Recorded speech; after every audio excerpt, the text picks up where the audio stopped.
शादी के बाद अफेयर हर किसी का फेल ही होता है और इसी फिल्म में ये दिखाया गया है कि एक आदमी है जो बॉक्सर है, क्या उसका अफेयर सक्सेसफुल होगा या नहीं, यही इस पूरी मूवी में दिखाया गया है। एक आदमी है, इसका नाम है टाइगर रोमन। वो एक अच्छा खासा बॉक्सर है और वो अपनी डायमंड की फाइट लड़ रहा है। मतलब इस फाइट के बाद जो चल रही है, इसके बाद फाइट नहीं करेगा। तो बॉक्सिंग में काफ़ी अच्छा है। तो वो उस आदमी को, जो उसका अपोनेंट होता है, उसे मार पीटी कैसे भी करके वो पॉइंट्स हासिल करके जीत जाता है। और फिर इस पूरी फिल्म में ये दिखाया गया है कि इसका फेयर चल पाएगा या नहीं। वो जीत जाता है, जीतने के बाद उसके घर पार्टी होती है, खुशी का माहौल होता है। फिर उसके अगले दिन वो सुबह को अपने घर में जाता है। वो बोलता है कि मैं रिटायर तो हो चुका हूँ, बट टाइम ही टाइम है, चलो कोई बात नहीं, मैं ही अपने बच्चों को स्कूल छोड़ जाऊँगा। मतलब मैं पूरी तरीके से, इनकी जो बीवी स्टोर चलाती है, तो ये सोचता है कि अपनी बीवी का स्टोर संभालूंगा। और फिर ये अपने बच्चों को स्कूल जा रहा होता है और फिर वो अपनी बीवी के साथ सेक्स वगैरह करता है। फिर उसके अगले दिन वो अपनी कोचिंग में चला जाता है, जहाँ पर उन्हें फाइट सीखी थी। वहाँ पे वो फाइट कर रहा होता है। फिर वहाँ पे उसकी नज़र पड़ती है एक लड़की पे, जो कि काफ़ी अच्छी होती है, मतलब यंग होती है, काफ़ी देखने में ठीक ठाक होती है। तो वो बोलता है कि हाँ, ये लड़की कौन है। तो बोलता है कि अबे वो भाई, काम पे ध्यान दे, ये कुछ नहीं है, आप ये सब पुरानी बात हो गई, बीवी बच्चों वाला ध्यान दे। इसका जो बॉस है वो काफ़ी अच्छा है, जो काफ़ी समझता है। ये बोलता है कि हाँ चलो ठीक है, देख लूँगा यार मैं। फिर वो उस लड़की का पीछा करता है, उस लड़की का पीछा करता है। वो लड़की समझ जाती है कि मेरा पीछा करता है। वो उसे रोकता है, बोलता है कि तुम्हारा नाम क्या है। लड़की बोलती है मेरा नाम है डेबरा। तो बोलता है कि चलो मैं तुम्हें घर तक छोड़ देता हूँ। तो बोलती है नहीं, मुझे तुम्हारी मदद की कोई ज़रूरत नहीं है, और तुम मुझे जानती हो। तो बोलता है हाँ, तुम टाइगर रोमन हो। वो जानती थी उसको, लेकिन मुझे तुम्हारी अब मदद की कोई ज़रूरत नहीं। फिर वो चली जाती है और फिर वो अपने घर पर आ जाता है। घर पर आने के बाद वो उस लड़की के बारे में सोच रहा होता है। वो बोलते हैं, उसकी बीवी बोलती है कि ठीक ठाक होना तो वगैरह ठीक है। फिर वापस वो सेक्स करता है। फिर उसके अगले दिन फिर वहाँ पर जाता है और फिर वो उसे मिल जाती है। वो कर रही होती है काफ़ी अच्छे कपड़ों में, मतलब फिर उसका दिल आया था क्या ये लड़की मिल जाए मुझे कैसे भी करके। फिर वो नहाने जाता है, नहाने नहाते में वो लड़की खुद ही आ जाती है। और वो लड़की बहुत चालबाज है। अभी चालबाज क्यों, वो मैं आगे बताऊंगा। फिर उसके साथ सीन करती है बाथरूम में, खाते पीते सोते बैठते, फिर वो चालू हो जाते हैं हर जगह। फिर वो उसके घर जाता है। उसके पास एक सीक्रेट हाउस भी है, जहाँ पे वो अपनी बीवी से लड़ाई करने के बाद रहता है, मतलब सुकून से रहता है। फिर वो उसे अपने वाले घर पर ले जाता है, बोलती है कि मुझे चैंपियन के साथ फाइट करनी है। तो बोलते हैं सिक्का कर दिखाओ। फिर वो थोड़ी बहुत फाइट करते हैं मज़े मज़े में, और कुछ नहीं होता ज़्यादा, मतलब ज़्यादा सीरियसली फाइट नहीं थी है।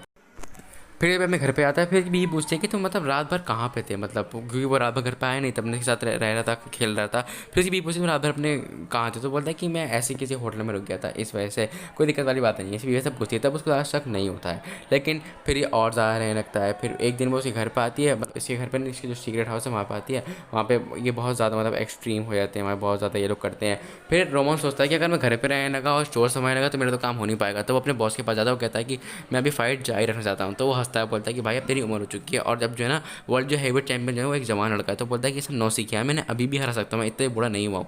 तो बोलता है चल ठीक है, एक एवर एवर में फाइट होने वाली है, मैं तो ये होस्ट करूँगा, मतलब वहाँ पे मैं तुझे लेके जाऊँगा, तो उसकी तैयारी कर ले। बम फटा है क्या, उसकी तैयारी कर ले। फिर वो उसके घर जाके सो जाता है। फिर वो लड़की देखती है कि मेरे घर पे सो रहा है। फिर लड़की उसे थोड़ा बहुत ये क्या कर रही है मैं नहीं जानता। फिर इसके बाद वो उसे जगाती है, फिर वो दोनों करते हैं और फिर वो अपने बॉस के पास जाता है। वो फाइट की ट्रेनिंग करनी चालू कर देता है, क्योंकि उसको एक बड़ा बॉक्सिंग फाइट मैच लड़ना है, इस वजह से।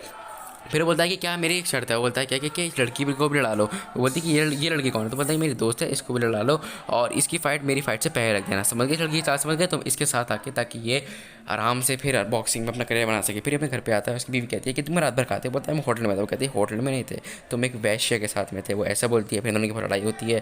फिर वो बहुत ज़्यादा रोती है, वो उसे संभालता है, लेकिन फिर वो चला जाता है वहाँ से। और फिर अपनी फाइट पर ज़्यादा ध्यान देने की कोशिश करता है। फिर वो ज़्यादातर उसी के साथ रहना चालू करता है, दूसरी वाली जीएफ के साथ, अपनी डेबरा के साथ में। वो बहुत ज़्यादा रोती थी बीवी बेचारी, जो देख के मुझे ख्याल आ रहा था, लेकिन छोड़ मैं इमोशन में क्यों बह रहा हूँ। फिर वो उसी के साथ रहने लगता है, मतलब वो जॉगिंग कर रहा है, साथ में रह रहा है, साथ में कोशिश कर रहा है कुछ ना कुछ करने की। फिर उसकी जो फाइट है कनाडा में होने वाली होती है, तो वो वहाँ पे जाता है। फिर वहाँ पे उसे लोगों से मिलाया जाता है। तब तक उसकी बीवी उसके रिलेशन ठीक ठाक है, लेकिन थोड़े खराब है, फिर भी वो अभी भी रहती है उसके साथ में। फिर वहाँ पे उसे लोगों से मिलाया जाता है। फिर वो बोलते हैं कि हाँ चल ठीक है, फाइट कर ही लेते हैं। फिर वो फाइट जारी होती है, वहाँ पे फाइट होती है और फाइट वो जीत जाता है। फिर उसके अगले दिन वो स्टोर संभाल रहा होता है। स्टोर संभालते होते बाहर आता है। जैसे वो बाहर आता है तो उसकी वो डेबरा खड़ी मिलती है। डेबरा उसे बहुत ज़्यादा इंटीमेट करती है। और फिर जो ही एक एक्सट्रीम लेवल पर सेक्स दिखाया था, मतलब जो ये सीन दिखाया था वो बहुत एक्सट्रीम हुआ था। तो हाँ, अगर तुम इस लिए से देखना चाहते हो फिल्म को, तो ये तुम्हारे लिए बनी है। अगर तुम इस काम को देखना चाहते हो तो हाँ, ये फिल्म तुम्हारे लिए बनी है। और फिर ये बहुत ज़्यादा एक्सट्रीम करते हैं, फिर ये जॉगिंग करते हैं, साथ में रहते हैं। फिर मतलब अपना जो रोमन है वो बिल्कुल लड़कों की तरह बिहेव करता है, मतलब कभी भी पकड़ लेता है, कभी भी झुका देता है, मतलब जब मर्जी कुछ भी कर देता है। और वो ऐसा करता भी है, वैसे फिर झुका देता है, फिर करता है। और फिर वो एक होटल में जाते हैं, और होटल में जाने के बाद वो एक लड़की को देखता है गलत नज़र से। तो वो कहती है कि तुम मुझे धोखा दे रहे हो, मतलब फालतू में लड़ाई करना चाह रही थी ड्राइवर उससे। फिर वो दोनों में लड़ाई होती है, लेकिन वो ऐसे जो धोखा नहीं दे रहा था। फिर उसकी बीवी उसे तलाक दे चुकी है और उसके बच्चों को भी ले आ चुकी है। फिर वो अपने बॉस से आके मिलता है। बॉस से आके मिलने के बाद उसे पता चलता है कि हाँ, उसकी बीवी ने वाकई से तलाक दे दिया है और उसके बच्चे को भी वो ले आ चुकी है। उसे बहुत दुख होता है, लेकिन वो सोचता है कि मुझे करना क्या है, मुझे फाइट तो लड़नी है। तो वो उसकी जो दूसरी दोस्त है डेबरा, वो उससे फाइट पहले लड़ती है और वो जीत जाती है। और फिर अपना जो रोमन है वो फाइट करता है, वो हार जाता है। मतलब एक लड़की के चक्कर में वो अपना सब कुछ खो बैठा है। बीवी, बच्चे, घर, पैसा, दौलत, शोहरत सब जा चुका है उसके हाथ से, क्योंकि वो फाइट हार चुका है।